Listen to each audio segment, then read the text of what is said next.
You're now tuning in to the Here's the Deal podcast, covering today's biggest stories from the gridiron to the hardwood. Hosted by Michael D. White Jr. and David Coleman.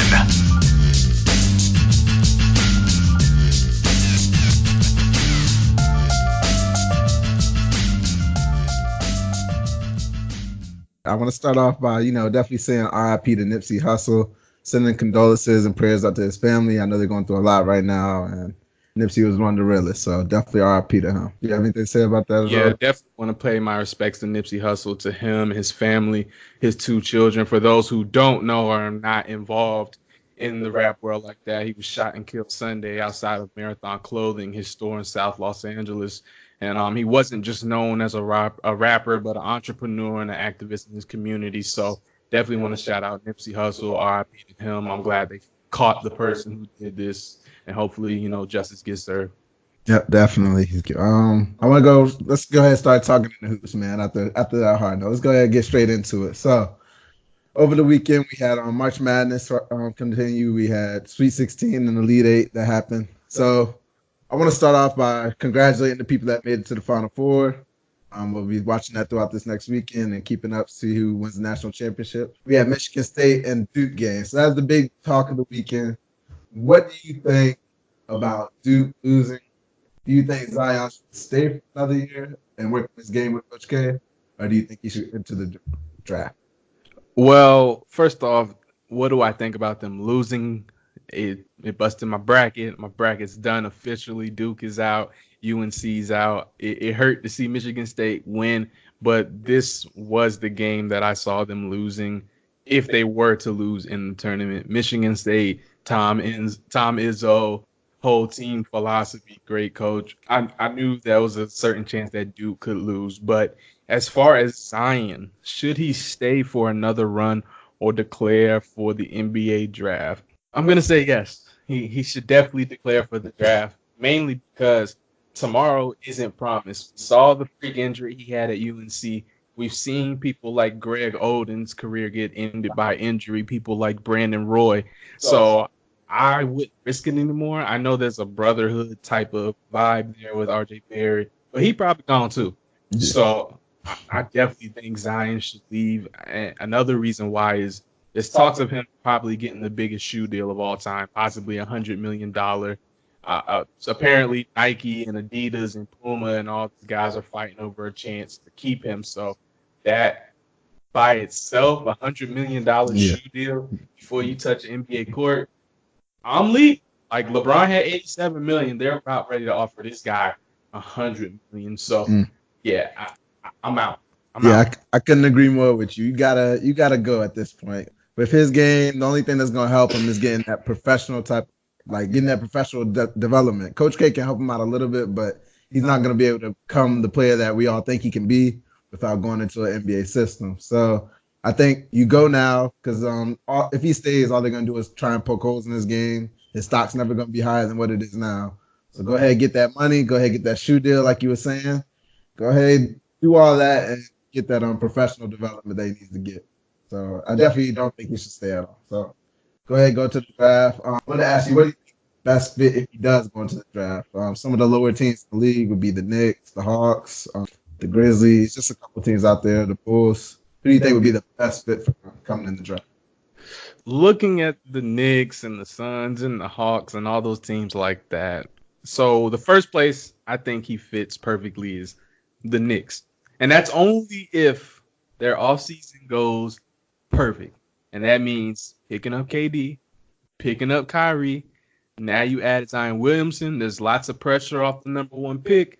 You got KD, you got Kyrie there, and you're definitely going to gain playoff experience because that's a playoff team. When you put those three together, they got cap room, they got all that good stuff. I think the Knicks are his best option. My second option for him is the Hawks, the NBA's fastest team. They led the team in pace. Zion's a guy who can definitely get out on the wing and attack the basket. You can join Trae Young, a willing passer, fourth in assists in the league at 7. And then they got shooters all around in Atlanta, Taurean Prince, Kevin Huerter. So put Zion in there. You're going to have to send another person to stop him most of the time. If you don't, they can find a shooter with the Hawks. So I think the Hawks is a good fit for him. And him and John Collins would be the bountiest backcourt in the league. Yes. That's alleys all day long from Trae Young to them too. So though in a faraway third, I have Phoenix. Now I don't want to personally see anybody ever go to Phoenix, but at some point all these high picks have to pay off. So you join Devin Booker, you join DeAndre Ayton, you try to create some core there. He'd get plenty of touches because the Suns rank bottom 3 in terms of defensive and offensive efficiency. Mm-hmm. So he shot 68% from the field at Duke while attempting about 13 shots a game. That talent at some point has to pop, and adding somebody like Zion Williamson won't make them worse. So those are my 3 teams I think he's built for. What do you think? I think the dream fit for me is him going to the Knicks. Like you said, they get Kyrie and KD. I think that would be just, a great fit for him as far as getting playoff experience, being around some players that have already done it. Both of them have rings. Both of them, have some type of experience that they can shed to Zion as far as working on his game and getting to that level that he needs to be in. Going to the Knicks is also just going to build his brand even more. Like going to the top market in basketball. Like that would just be a dream scenario for him. So that'd be my dream team. I believe his best fit isn't the Knicks, though. I believe his best fit would be going to the Hawks, playing with Trae Young. I could just imagine Trae Young and Zion pick and roll at this point, and good luck picking people to stop. If you doubling Trae Young off the screen, I got Zion rolling to the rim. He got finish on one man. So that would be my best fit for him. Like you said, they got shooters around him. I think that'd be his best fit also because he gets a chance to actually have the ball in his hands. And I think he's good at working off the ball, but he'd be best when he's, sometimes initiating the offense, sometimes working through him. And being with KD and Kyrie, I just don't see it being the best fit sometimes at certain points for his game long term. I also think the Bulls are a good fit for him as well because they just have a very solid team all the way. They got Laurie, they got Wayne Sullivan, they also got that Levine as well. So Levine. They got a lot of young talent, and I think it'd just be good for them having maybe like a superstar they can go to because they're trying to find who's going to be a superstar at this point. Laurie's looking very good. Zach LaVine's looking very good, but we're not sure if they're a number one playoff and a championship team yet. So I think if you go to the Bulls, we could see, the reincarnation, maybe Mike over there, maybe reincarnate the Jumpman or something. I think those would be my 3 teams. Dream team would be the Knicks, the Hawks, and Bulls would be the best as far as his career long. So let me ask you, totally off script, where do you see Zion playing in the league? What position? What is his role on the floor? How do you see his game translating over to the next level? Position-wise, he's going to have to play a small forward, power forward, and a small ball type of lineup.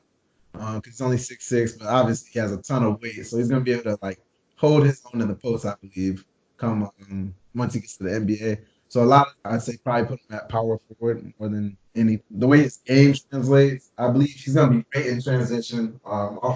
If you put him in a lot of pick and rolls with a good point guard, anybody that can shoot, if they have to double team a person with the ball, give the Zion, he has to be one man. And he'll be able to muscle a lot of people in the NBA, not as much as in college, but I think he'll be successful in that type of role. The only thing that I don't translate is I believe he has 0 pull-up shots in college. So he has to develop that. Once he develops that, then we're really looking at somebody that's truly going to do something special in the league. Yeah, he definitely needs to develop that nice little midi pick and pop range right around there because eventually guys are going to start playing into how he plays, which is to the left, if anybody didn't notice. But obviously he'll get better, and that won't be the only thing. But yeah, I think he reminds me of a Larry Johnson type of body, young Charles, almost kind of freight train, but freakishly fast, can jump higher. I think he'll fit best with a team like the Hawks or someone who can run, really, really run. I want to see him in New York with Kyrie and KD just for the wow factor, and that immediately puts Knicks at the top of the talk on every show. But a team that gets out and run, you get Zion on the wing. Not a lot of people are getting in front of him. Would you keep Zion or would you trade Zion if you're the Knicks and you have KD and Kyrie? Do you try and trade him for Anthony Davis or just anybody else out there? Who I'm trading him for is the question. Okay, that's what I'm saying. If it's Anthony Davis, would you trade him? Man. The first because you're basically guaranteed the first 9 years of a player with the way the whole CBA is set up. Would you take the first 9 years of Zion or would you take the risk of maybe it's a one and done year with AD, or maybe you do get to keep him. I'm keeping Zion if I have KD and Kyrie. Okay. So you play the long game. I would agree. That's just my opinion.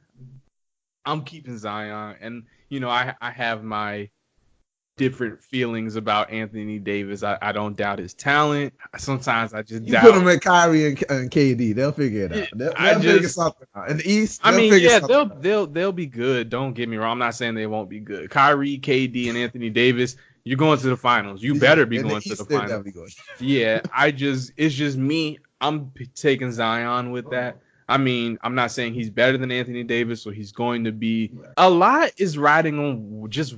I need to see him in the NBA. Mm-hmm. I need to see what he looks like with these men. He ain't playing with boys no more. You know what I'm saying?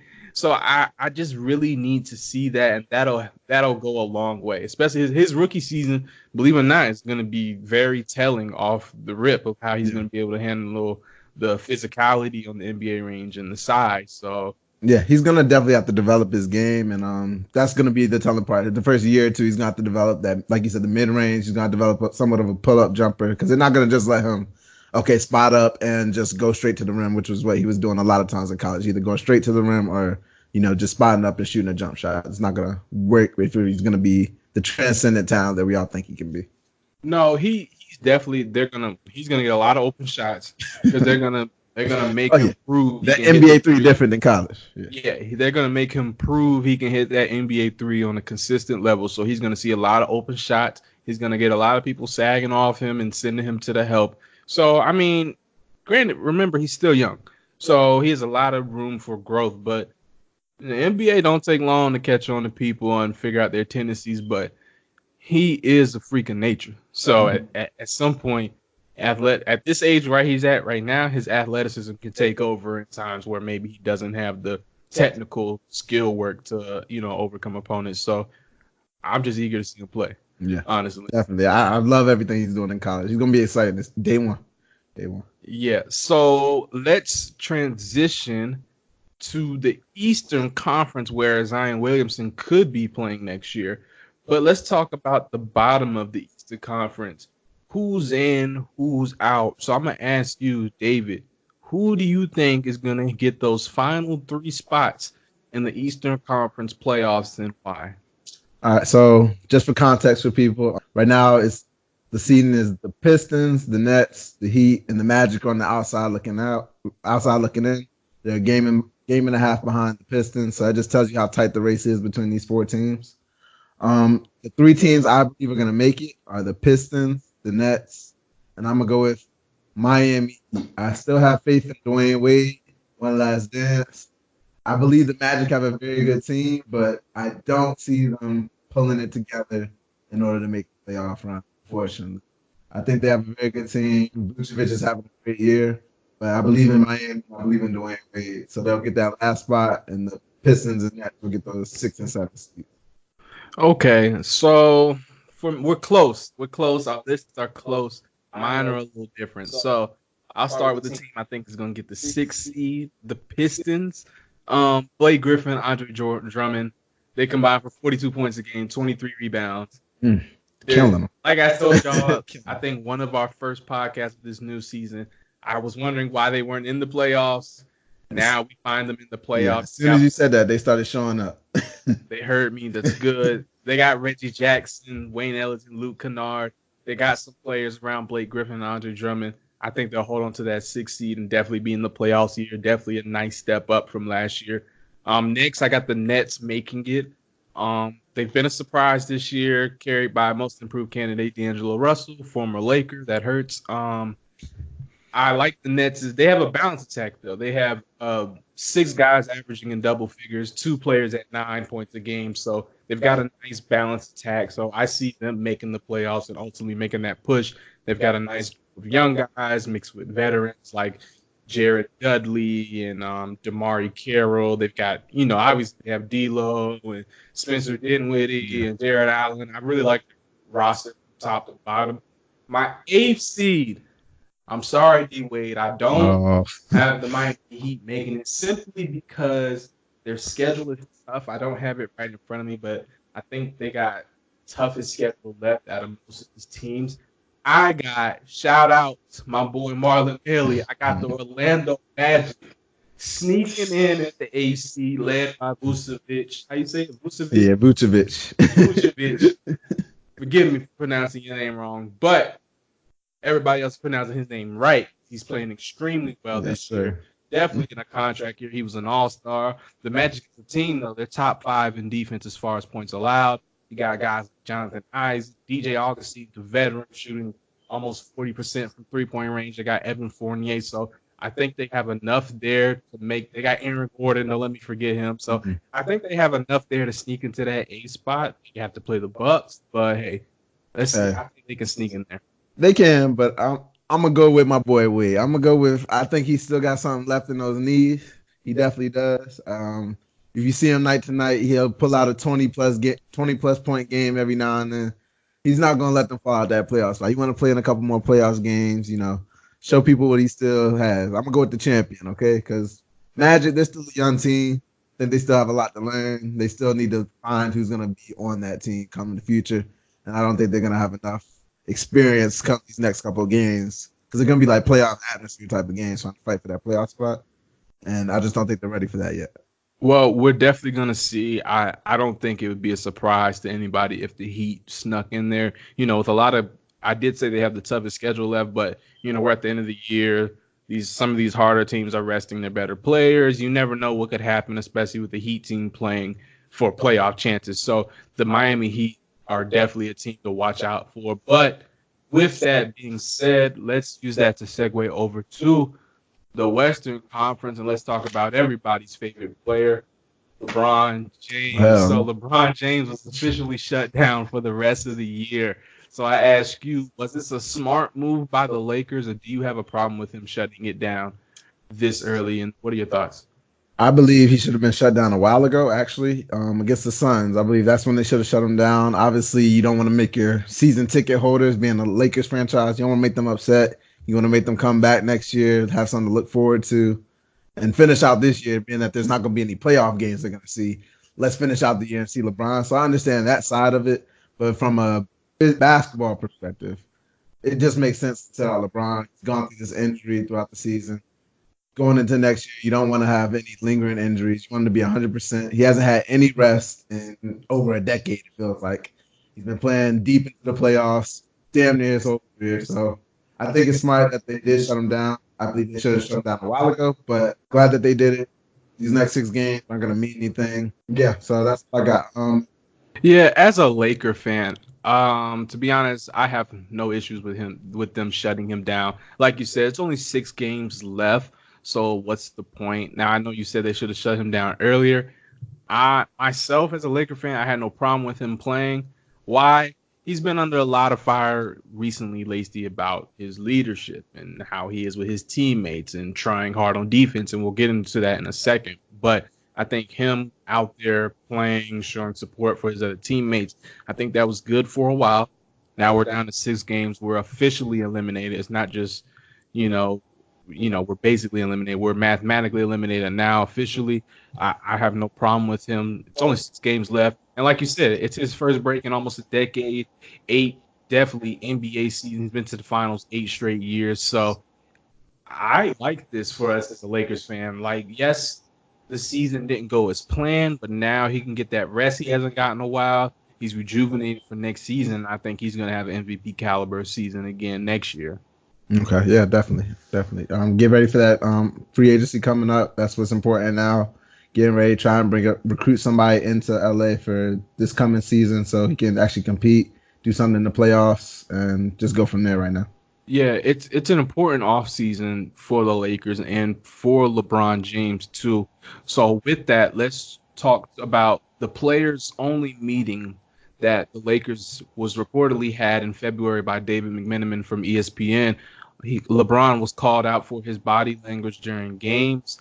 And, the side eyes and the glance and all the things I was talking about when I was like, his leadership has been in question. So my question for you is, can he restore that trust of his teammates at all for next year? Because I feel like some of these guys are going to be here next year. I don't think they're all going to be gone. So can he restore that trust that he may have lost with them?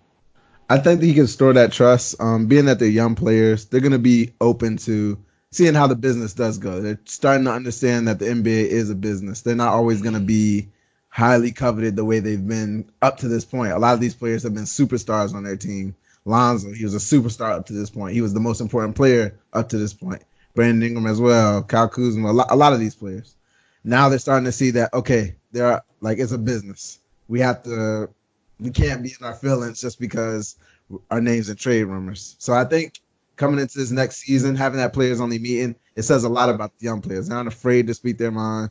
They're not going to just let LeBron do whatever and it just not say anything about it. Because in past teams, I don't think we ever heard anything about a players only meeting being held about LeBron. So it says a lot about them and what they'll allow for him to do, going forward. I think for LeBron, it says that he needs to continue to develop as a leader, being that he's been a good leader to this point, but there are things that he always has to keep working on. He can't always just stay the same person he was last year. He has to continue to develop. Obviously, your skills on the court, they speak for themselves, but when it comes to, putting together a team and leading a team, you have to continue to work on that skill. It doesn't just come overnight and it doesn't never stops. You just continue to work on it. So I think he can gain their trust. If they're open to gaining his trust, they want to play with LeBron. If you ask LeBron that team, I'm pretty sure they'll all say, I love playing with LeBron and I want to continue to play with LeBron. So I think they're open to forgiving him and he's open to, changing the way he's done business in the past and starting to be a little more sensitive for young players and starting to actually take them under his wing and show them the ways of how he built his empire, how he became such a great player. I think that's what he needs to start doing going to the next. Yeah, I agree. And just to piggyback off of that, these players are young. A lot of these players, like we know for a fact, Lonzo Ball has stated, yeah, LeBron was my favorite player growing up. So when you're on the court and you do the things you do in front of these players who not only respect you, but looked up to you growing up and based their game off of you almost to a certain extent, yeah, it's going to bother them. So can he restore the trust that the teammates had? I think, yes, it's going to take a little time. But ultimately, I think it's LeBron's responsibility to regain that trust. While he may not have been the sole reason for the Anthony Davis trade, you hear rumors about, was it Rich Paul? Was it LeBron? Was it Magic? Ultimately, at the end of the day, they know he's connected to Rich Paul. So he had some part in that, So I think it's going to take a little while to gain their trust. But I think LeBron is going to do it. And these players, like you said, have to understand that this is a business. This is how the NBA goes. Yes, it sucks to hear your name in trade rumors that you could be getting shipped off to New Orleans from LA. Just imagine the lifestyle switch. But it's something you have to work on. And like LeBron said, this is something he's been working on his whole career to improve his body language, improve the way he talks to his teammates, things of that nature. Now, like you said, we've never heard LeBron is a bad teammate, and I'm not sitting here saying that that's what he's been this year. It's just been certain moments that didn't look good, especially when the team is losing. Like, if we were winning, if everybody was healthy, we were winning in the playoffs, probably wouldn't even be talking about this, but it just doesn't help. It's all about imagery at the end of the day. It's a bad look for LeBron to do these type of things on the court, to shun younger players. You're already losing. You're out of the playoffs. You're 27-28 with LeBron in the lineup. It's like I was saying, to go back to the question, does I think he'll restore that trust with the teammates? I think he will. I think this offseason is very important as LeBron, as a player, as a leader, and as a recruiter for the Lakers. So we'll see what happens this summer. Ultimately, I think some of these young players are going to stay, so he's going to have to build that trust back up with them again. Yeah, got to. I wanted to ask you about Devin Booker. So over the last 3 games, he's had 59 points, 50 points, 48 points. Unfortunately, all 3 of those games have come in losses. I'd asked you throughout the week, what were your thoughts of Devin Booker? You had said he's a good player on a bad team. So that was before he started going off of these games. So that just kind of confirmed everything that you've been saying. So I wanted to ask you, he just signed his extension last year. He signed throughout the 2023-24 season. So do you think he should try and stay with the team and try and build, a dynasty there with Suns or something like that? Or do you think he should demand a trade and try and go somewhere else? Well, like I said when I was talking about Zion earlier, no one wants to go to the Suns. So if if I'm advising Devin Booker, I'm advising him to leave. I don't want to be in Phoenix. I wouldn't want to be there.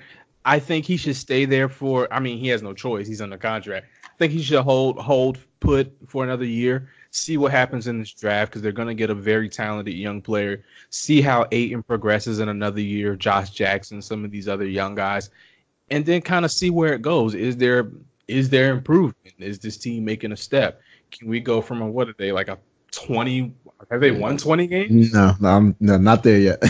Can they get 20 wins? Can they get 25? Can they get 30? Can they get 35? Right. If you never know, Phoenix might mess around, get the number 1 pick, add Zion, and now everything's changed. Now all of a sudden, you may not be a contender competing with the Warriors, but now you're on a playoff. At least maybe you're looking at it, or it's in grabbable distance. So man, it's tough to stay. I think he should tough it out for another year, but ultimately, staying in Phoenix, I just don't see it, man. I just don't see you winning a championship there. I don't see none of that. Look, the best player Devin Booker's played with since he's been in Phoenix has been Eric Bledsoe. Yeah. So that just shows you the type of talent that nothing against Eric Bledsoe, but I'm just saying that's the best player he's ever played with. So man, it's tough, and I know they paid him and he wants to stay there, but I would say give it another year or two, see what happens. And if they're not in the direction you think the franchise should be moving, then request the trade. I couldn't agree more. The way I see it is he's gonna have to wait at least 2 or 3 years. He's gonna have to wait that out because he just signed his extension, like I said, signed through 2024. Usually the way we see these things play out is Anthony Davis has kind of been a special situation, and it's been a year ahead of what we usually see. Usually players wait till the year of, and then they demand their trade. So with Devin Booker, if he was the man to trade the next 2 years, it'd be something that we haven't seen before. It'd be interesting to see how that plays out. But I think he's going to have to wait at least 2 or 3 years. Like you said, they can make the playoffs, start making some steps towards, showing that they can build a team around them, showing that they can build an actual contender, then consider staying, just building with DeAndre Ayton, whoever they pick, this draft pick they get to this year, Kelly Oubre, those would be their core going forward. And I think what they need to do is they have to start from the front office with the Suns organization because a lot of things that they do just aren't what normal NBA teams do. And I'm pretty sure Devin Booker notices that looking at the rest of the league. I was watching on the Jump the other day.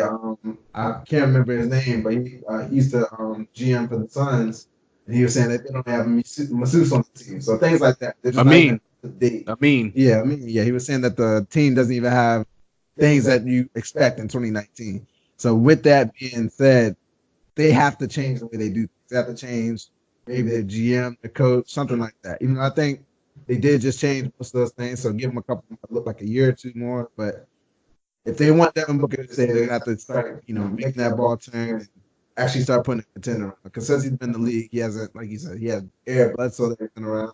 Nothing against him, but he's just not starting to play like Eric Bledsoe we thought he could play like being on Giannis. But they have to get more talent around him also. So maybe if they get John Morant instead of Zion, I think that may actually put them into winning a lot more games. Because if they add Zion, it'd be an interesting fit, but I think John Morant would be a better fit.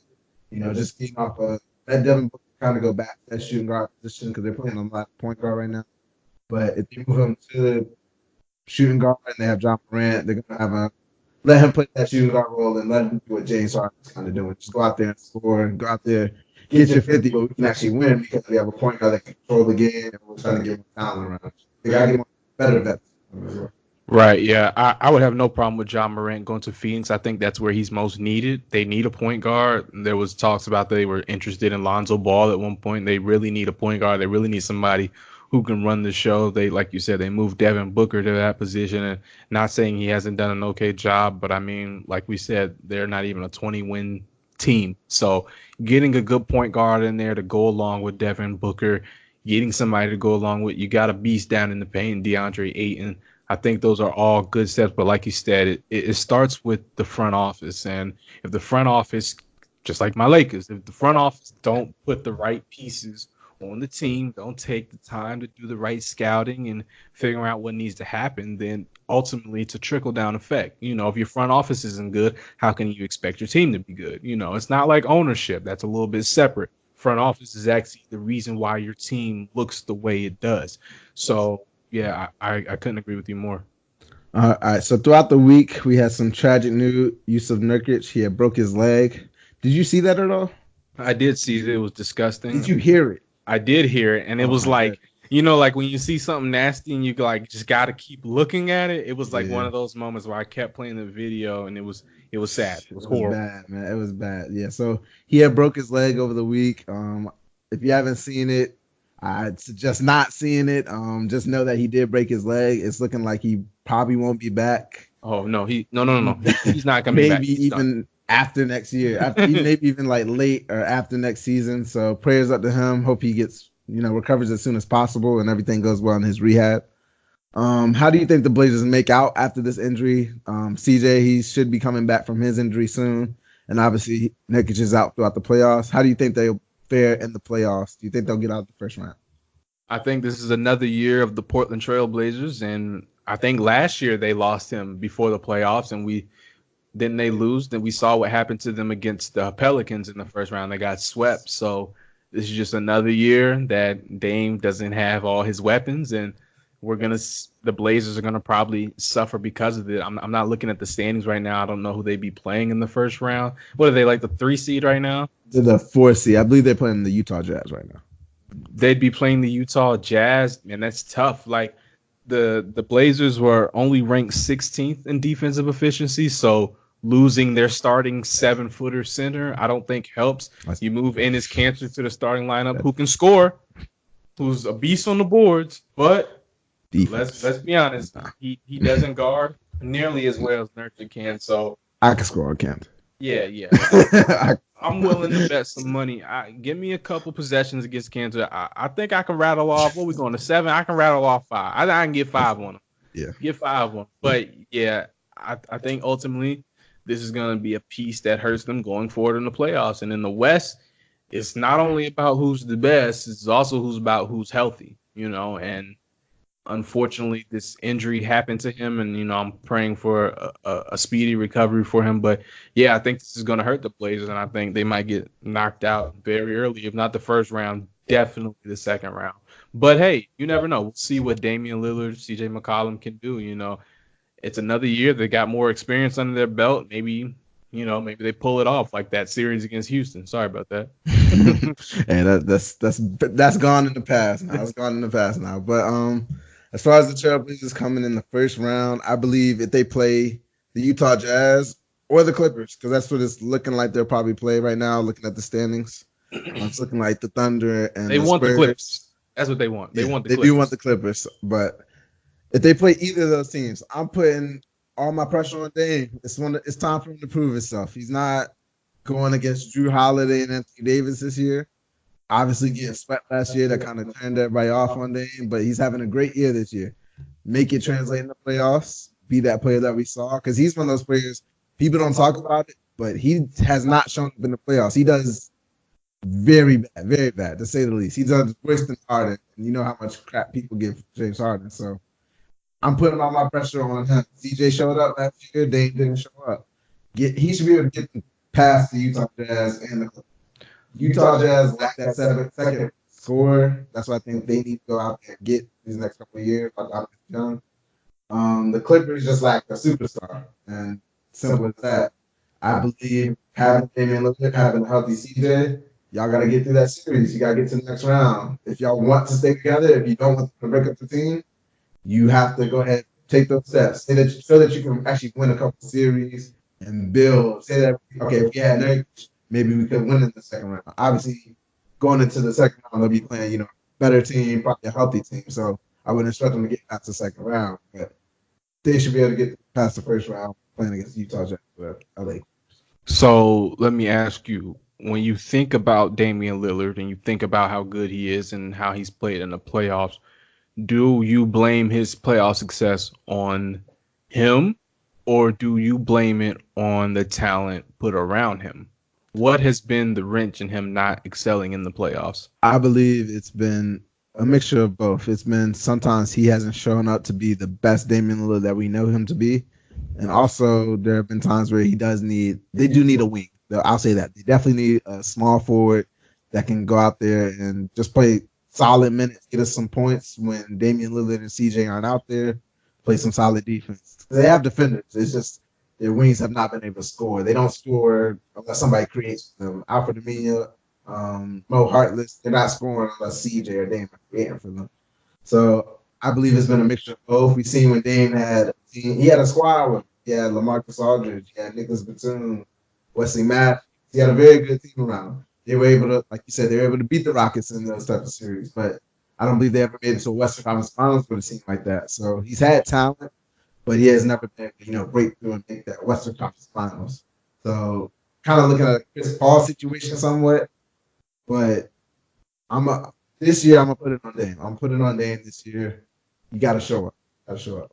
Yeah, just thinking about the team he's had around. They did have that team with LaMarcus Aldridge and Batum, even though now it's looking like he was overpaid for that contract. Yeah. But there has been some talent there. I just overall think the West is too good, for the talent he's had on it. Like now, you have him, you have McCollum, you had Nurkic, but Nurkic, he's out, he's done.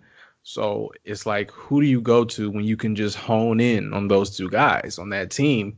You go to Seth Curry, you go to Evan Turner.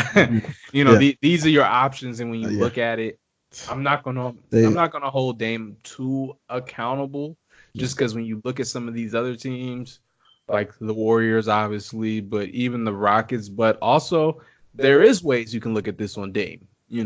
Look at a guy like James Harden. They did beat Houston that one year, but we've seen what he can do for his team and carry them. And, there's a lot of questions about him in the playoffs, and ultimately that's what we're talking about. But at some point, if you consider yourself a player in that top realm, like I'm sure Damian Lillard does, and definitely deservedly so, you got to start winning these games, After a while, the excuse of talent runs thin, and it's just more, okay, so why didn't you get your team over the hump if you're that guy?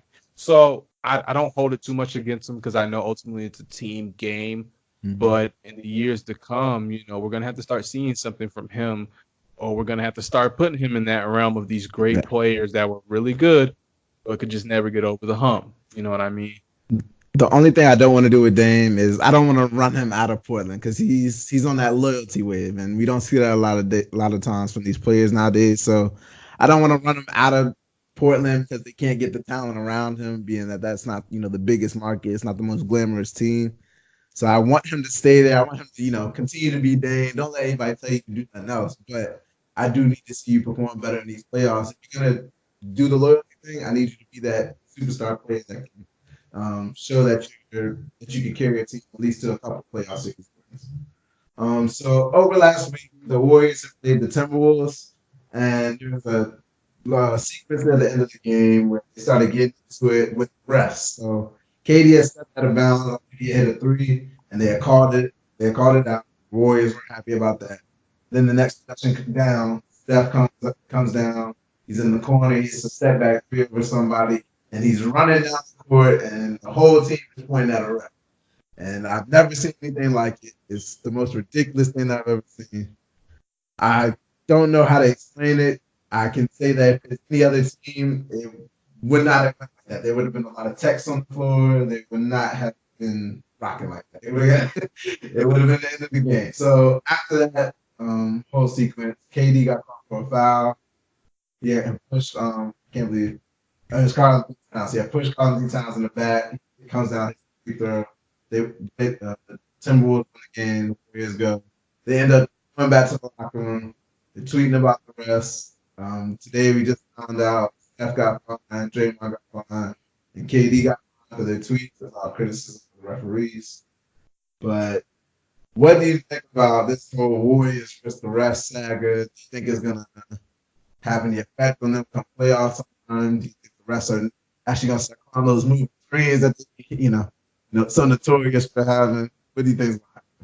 Well, first off, I think this was just a little example of the Warriors flexing their championship muscle. You know, a lot of people already have their like the one thing, Steph Curry's a well-liked player in all the NBA, but from his few negative fans I see, one of the things they like to say is, "Oh yeah, he's a fake nice guy, blah blah blah. They only treat him like this because he light skinned," which is probably true. I look, but nah. But yeah, man, it's just the Warriors flexing they Warriors muscle. They feel like they can almost get away with most stuff, or actually, honestly, it's not even that they feel like they can get away with it. I just really think they genuinely don't care what happens. Horrible call at the end of the game. The refs should never be the one to decide the game at the end of the day. It was just one of them nights. I don't think this is going to affect them going forward. Draymond, he's the only guy I really worry about when it comes to the refs, and DeMarcus Cousins to a lesser degree. But, yeah, I don't think this is going to affect them going forward. I think in the playoffs, you'll see them more composed unless some crazy stuff happens like this and ends up ultimately costing them a championship. But, nah, I think they'll be all right. Yeah, when it comes to the rest and KD and Draymond, I think it's kind of expected. This isn't anything out of the norm for them. But when it comes from Steph, it's different because we don't ever see him say anything about the rest. He's usually pretty quiet. He's usually, just goes out there for the most part. He does have a few fans that seek him for all the celebrations he does. Him pointing at a ref is definitely out of character. I don't think we would ever saw that with anybody else. You seen him do the little. He did the Russell. Yeah, the balls jank. You seen him do it. It's all right. Steph be getting away. He just be doing it on the slide. He threw his mouthpiece at the ref. He's got a couple notches on his belt. Yeah, I don't think the ref saw him actually pointing at them, because if they did, he would have got a tech for that. Because there's no way a ref is going to let you show them up like that. There's been a point of emphasis these last few years. They're not going to let you disrespect them out there on the court like that. I'm definitely teching Steph up. As soon as he pointed, I'm teching him up. I'm throwing him out. I don't care. Throwing him out. Get out of here. You got to go. But I think it will mean a little bit come playoff times. But at the end of the day, you're going to have the best refs in the series. They're not going to let it affect too much how they ref the game. They're going to ref it the right way. They're not going to, tamper with the game at all. That's why I believe come playoff time. So, I mean, it's money well spent when it comes to the Warriors. So another thing with the Warriors, Steph had went down his list of his personal top 5 all time. He had said MJ, Wilt, LeBron, Shaq, and Magic Johnson. What do you think about this list? Do you think he left anybody off? Yeah, I mean, it's a good list. He was asked just randomly on the spot, so he gave his answer. He left out Kareem Abdul-Jabbar. I'd probably put him in that top 5 in place of Shaq. 5 rings, 2 with the Big O. Also, my next person he forgot, the Big O, Oscar Robertson, the original Mr. Triple Double. Those are just 2 players. Overall, I don't have a problem with his list. Yeah, I don't have a problem with this list. MJ, LeBron, Wilt, Shaq, and who was the 5th person? Magic. No, I don't have a problem with his list. I think I would have Kareem in there in place of Shaq. Maybe Big O in place of Wilt, maybe. But no, ultimately, I don't have a problem. My list is something like, I've been working on my top 5 list. I've been trying to get it right. My list is looking like MJ 1. I think I'm going Kareem 2, LeBron 3. I'm still messing around with it. I gotta get my list. Don't talk about my list. I'm getting my list straight, okay? Don't talk about my list. I'm getting it straight. But yeah, I have no problem with Steph Curry's list. Asked on the spot, he might be in the top 5 one day. So I think he has plenty of room to talk if he wants to. So yeah, no problems here. Oh yeah, I got my top 5 list. I'm not gonna give it to y'all now, but I definitely got my top 5. You got it. The only way I'm adjusting is LeBron these days. That's the only place. All right. Give us your number. You can't say I got a list, but I ain't gonna say it. Give us your number 3. Who's at number 3 on your list? My number 3 is LeBron. Oh, okay. I gotta hear number 2 now. No. We'll save it. That's content. We'll save it. We'll say that. But with Steph's list, like you said, I'm not mad at it. MJ deserving, obviously. Will. Can't really say anything. He has his own record book. He is what he is. He's Wilt Chamberlain. LeBron, obviously, best of our generation at this point. Shaq, he's a great player. I don't believe he's top 5, but I'm not mad at it. Magic as well. Top 5, I don't think so, but I'm not mad at that at all.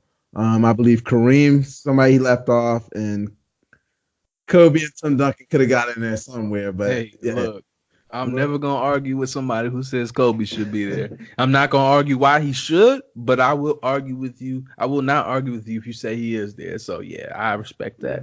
He definitely left Kareem. Kobe and Tim could have fit in there somewhere else. With the Warriors, some more drama coming out there. You know, the NBA's best soap opera. So Jordan Bell had some serious hotel charges using assistant coach Mike Brown's card. We don't know. He said that it was just some type of prank that went wrong. They're not going to release any details. What do you think could have possibly happened with those credit card that from Mike Brown? Hey, look, man. Sometimes you just got to do what you got to do. Jordan saw an opportunity and he seized it. That's all I'm going to say on the matter. Look, man, that's hilarious. It's some lonely nights on the road as an NBA player. Hey, look, man, 82 games. You know, probably got the back-to-back. Yeah, you on the road for all of them. You can't always be on the prowl. Like, you can't always be on the prowl. Like, there's got to be some nights where you be like, man, you know what? But hey, look, he did what he did. He got suspended for a game. I don't want to get into what he purchased. Yeah, he could have bought a Kindle. He could have bought a Kindle, got some reading in, some literature, something like that. Had a nice calm night, right? Yeah, lit some candles, whatever. Turned on, I don't know, SZA's album. Just relaxed or something. I don't know what he did, but I'm not going to jump to conclusions, okay? The Warriors, man. But with that, let's transition out of the NBA. We're done with the NBA. Let's talk a little NFL. So, Kyle Murray, supposed to be the number 1 pick. I'm going to ask you, as the Arizona Cardinals, are you drafting Kyle Murray first, and why? I would draft Kyler Murray first. He'd be my first pick if I was the Arizona Cardinals. Why am I going to draft him first is because he's the best quarterback in the draft, first of all. Okay. I believe we just saw what he did at Oklahoma. We saw him play against Alabama. That's always a good way to judge talent when they come into the league. How do they play against Alabama? Obviously, you know, sometimes it does waver. You see Johnny Manziel. He plays good against Alabama. But I believe Kyler Murray, he's a different beast. He's the best dual threat that we've seen in a while. Obviously, we've seen a lot of them these last few years. I believe he is one of the best. The only questions I have about him are his height. But come NFL, I don't believe that's going to be a huge issue for him. Just the way he plays, he gets out of the pocket. He's a smart player. He throws the ball very great. That's what I don't think is getting enough, talk.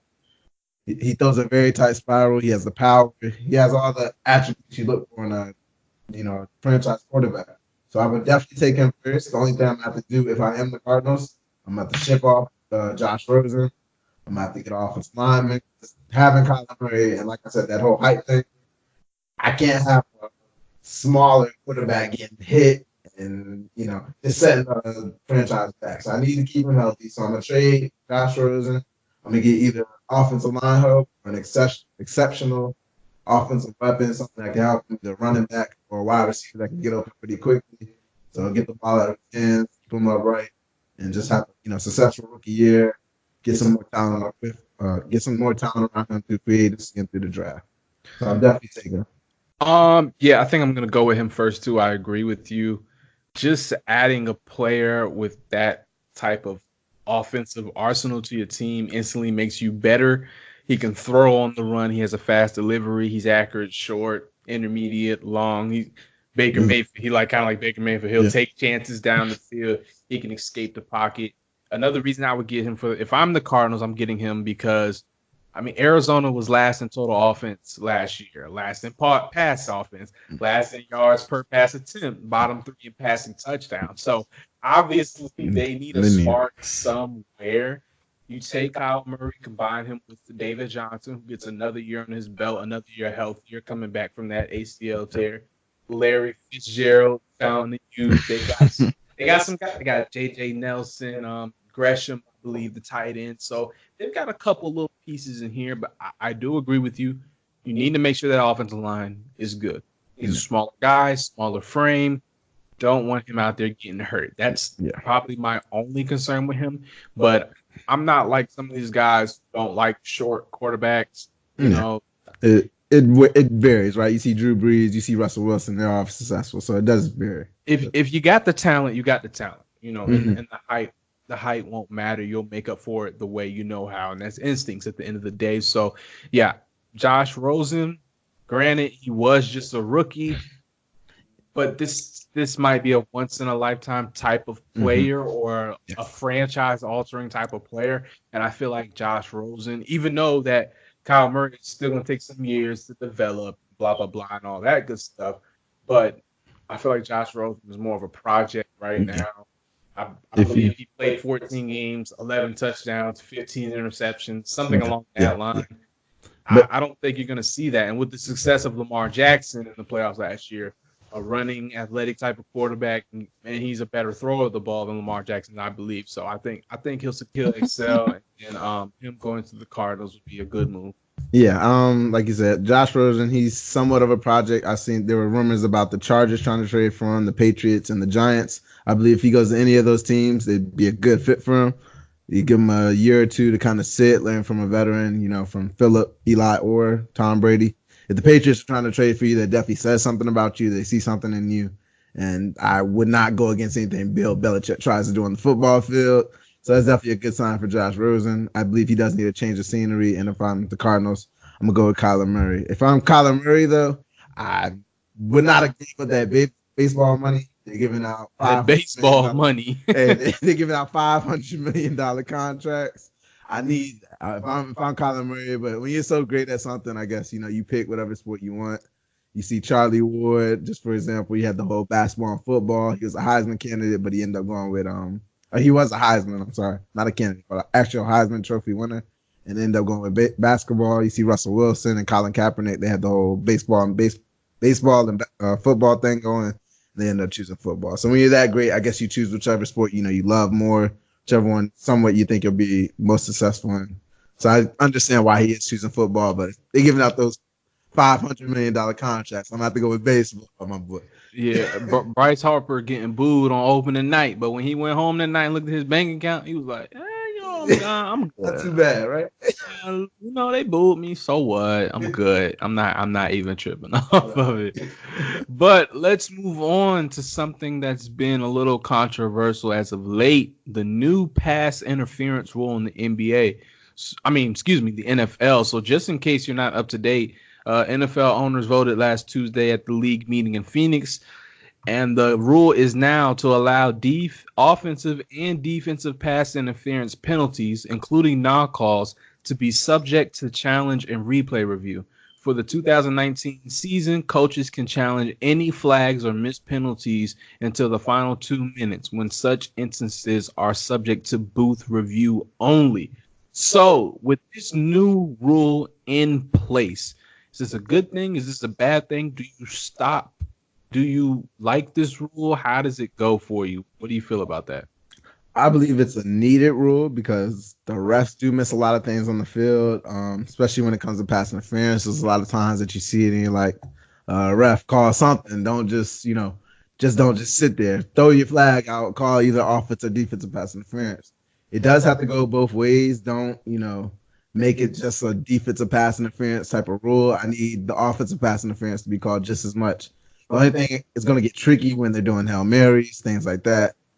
Obviously, you're going to have people complaining because a lot of times they're not going to want to go to replay and put somebody at the 1 yard line because of a defensive pass interference. And you got people pushing off on offense just as much. So go both ways.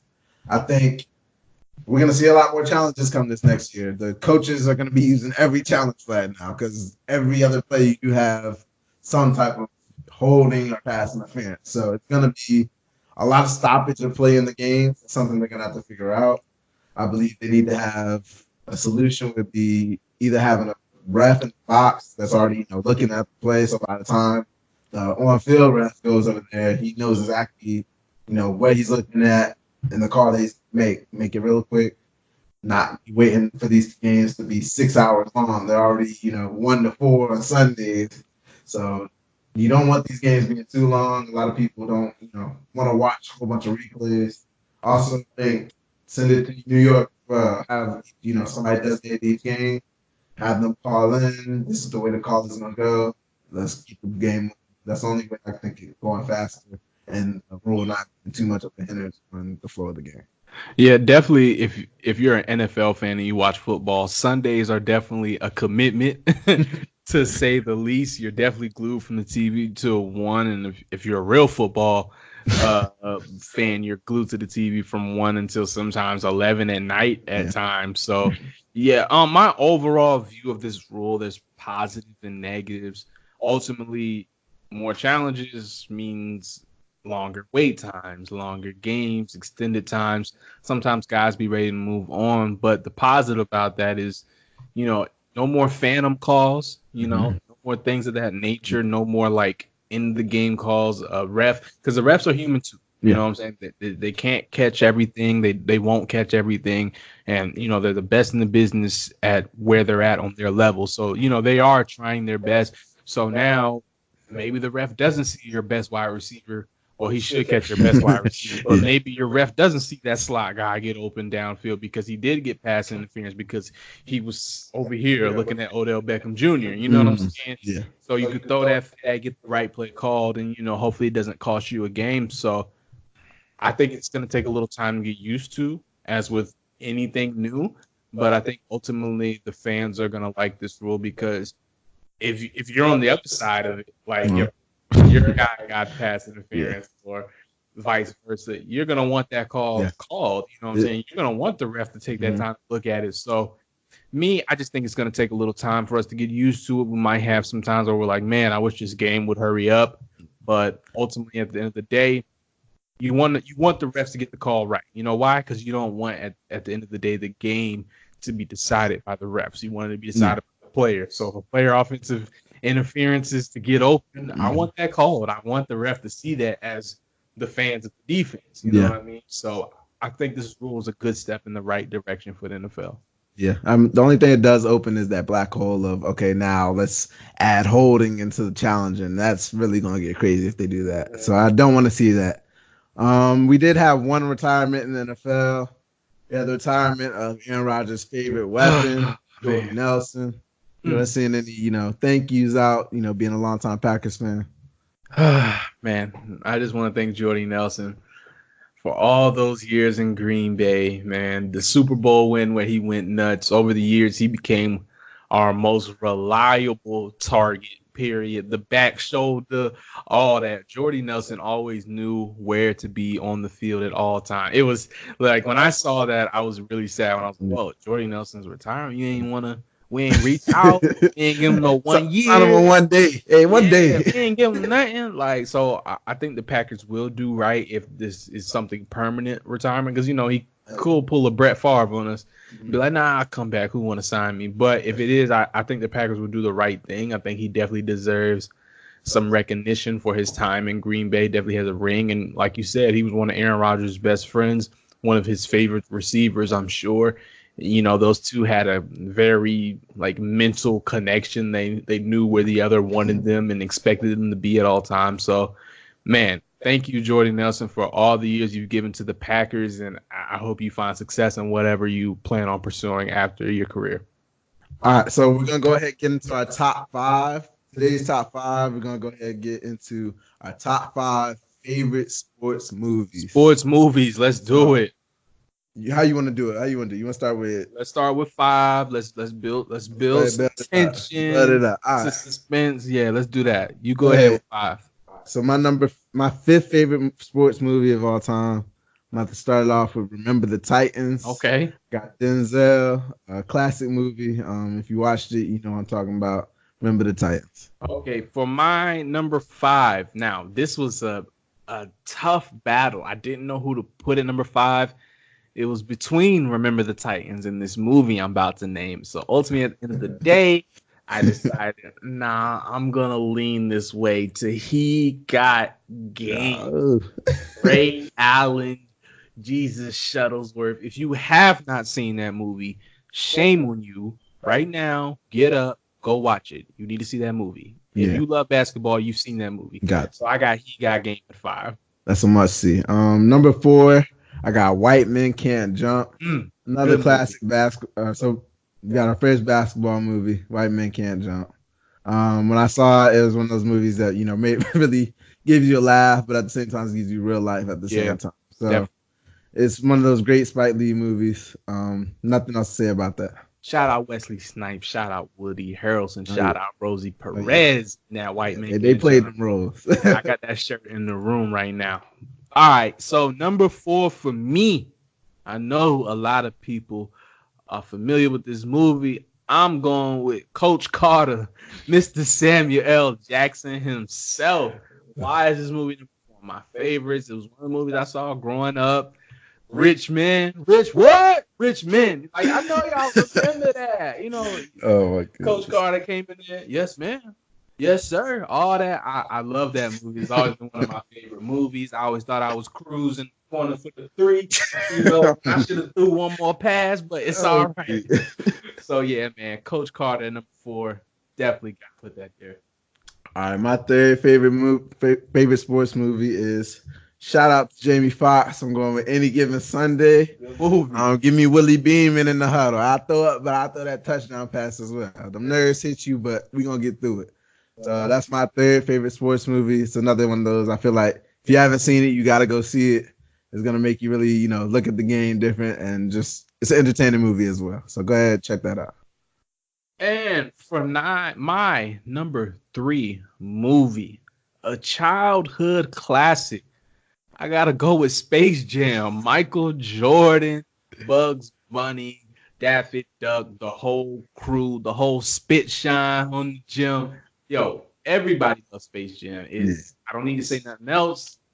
I'm very eager to see what Space Jam 2 look like with LeBron James. I'm personally kind of iffy about it because that's such a classic. But I'm all here for things. But definitely the original Space Jam, number 3 for me on my list. Fortunately, Space Jam didn't make my list. It's between that and Remember the Titans. So that is my honorable mention, Space Jam. But go ahead and get into my second favorite sports movie. I'm going to go with the Philadelphia classic, Rocky. Hey, you see Rocky, you know what I'm talking about. It's a strong series, but you pick any of them. You're going to love it if you watch. It's going to give you that motivation you need, especially if you're into sports. You're going to love it. Yeah, shout out Rocky. He didn't make my list, but I'm definitely a huge fan of the Rocky series and even the Creed series. I like Creed, all of that. But number 2 on this is my favorite list, people. All right.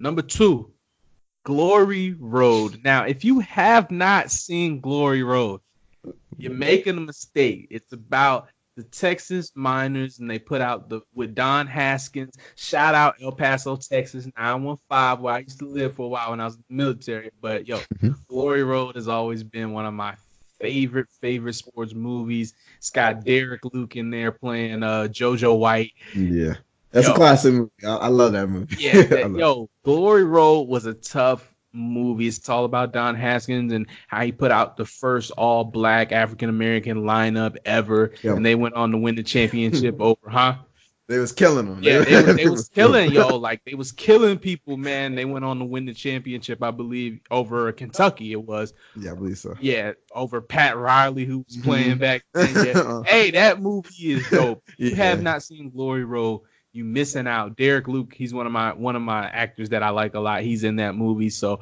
yeah, definitely number 2 is Glory Road for me. So all you're bringing up all the movies I was looking at putting them in there, but my number 1 movie I had to go with He Got Game. He Got Game. I had to go with Ray Allen. I had to go with Spike Lee. I had to go with that movie for my number 1 favorite movie. It's one of those movies I always thought, I was gonna be that college recruit. If you know what scenes I'm talking about, you know what scenes I'm talking about. Yeah, right? Hey, look. I thought that was gonna be me. Ray Allen at the time, he was one of my more favorite players at the time, and any movie with Spike Lee and Denzel, of course. So it just had an all-time great cast and all-time great storyline as well. If you don't know that scene, it's not for kids. Yes, 18 and up. Leave it at that, but you need to go see that movie. So, my number 1 sports movie of all time. It's going to be a surprise to you because I haven't heard you say it, but I love this movie, everything about it. The emotion, the outcome was good, the scenes of action, because, you know, ultimately it is a movie, but, you know, the action scenes, if you will, everything was great. Friday Night Lights with Billy Bob Thornton and my favorite actor, Derek Luke, playing Booby Miles, man. You want to win, get Booby a spin. Yo, Friday Night Lights is my favorite sports movie of all time. I could watch that any day. Like that movie literally almost made me cry watching it. Like when they lost at the end, they started playing that sad ass guitar and stuff. We got in that car accident. Yeah, I was like, when Booby started crying because he was hurt, man, he couldn't play no more. Yo, that movie does put your emotion. Yo, Friday Night Lights was tough, man. And then after, like, the town was crazy. Like, they just pull up on you and be like, "Hey, y'all gonna win state?" I'm like, "Yeah, hello, how do you too?" Wow, it's a wild movie. That movie was wild, but I love that movie. Friday Night Lights is my favorite sports movie of all time. I might watch it tonight. Might have to watch it tonight. Yeah, great top five. I like your top five a lot. I had a lot of those movies, like I said, but a lot of those movies didn't make the cut for me. But I'm glad you did put them in there because they're all great movies. Y'all should all give them a check out if you haven't seen them. They're all gonna, like he said, they're all movies. They're not just sports, watching a game. You're actually going to get, a little bit of emotion. You're going to get some context. You're going to get some knowledge from them. So you're going to get something from them. But like always, I thank y'all for listening to another episode of Here's the Deal. Let's wrap up another one. You can find us on Facebook and Twitter. If you're listening from YouTube, if you're listening from Apple, Spotify, Podbean, SoundCloud. Am I missing any? No. I think that's it. Spotify, iTunes, Podbean. I'm working on Anchor right now. For those who have the Anchor app, I'm working on putting our podcast there. We're also found on YouTube, Facebook, Twitter, like you said. If you liking what we're doing so far, please don't hesitate to give us a follow. Did I say SoundCloud? Yes, you did. You said SoundCloud. Make sure y'all subscribe so y'all get those notifications of whenever we drop a episode. Right. And please don't forget to mention if there's anything you specifically want to hear about, any top 5 list, top 10 list, anything that you want to hear discussed on Here's the Deal, please don't mind reaching out to me or David on any of the social media sites. We'll make sure we get that heard and listened and put out over there because ultimately at the end of the day, it's about you guys and what you want to hear. So please don't hesitate to reach out to us. Yep, wraps up another one. All right, guys. Thanks for listening to this episode of Here's the Deal. We'll see you guys next week.